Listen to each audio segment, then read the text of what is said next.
did Nixon call the Apollo 11 astronauts when they were on the moon in 1969? Well, let's actually start this from a very different call, the night the Titanic sent an SOS signal on April 14th of 1912. The Titanic sent its distress signal using a Marconi radio telegraph system. Developed by Guglielmo Marconi in 1895, these took advantage of the recently discovered radio waves. Radio waves are exactly like light waves, except they're longer, and Marconi was among a group of physicists who was trying to see if he couldn't encode a message on these longer waves, and he was successful. He was able to send a message encoded in radio waves over a distance of a few miles, and as the technology got better, it became a few hundred miles. This was basically the system on the Titanic. It used radio waves to carry messages. The cool thing about radio waves is they can theoretically travel forever. So by the 1960s, when the technology was getting better, astronomers started using these giant radio dishes to listen to signals from space. And this is also how the Apollo communications worked. There was a worldwide tracking network of ships and stations that could send and receive radio signals on a given frequency. There was also radio dishes on both spacecraft and one that the astronauts set up on the moon.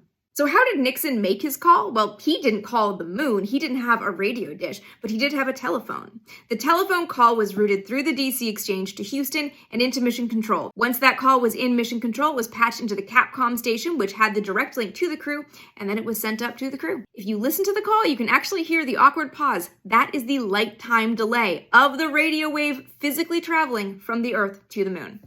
Safely to Earth.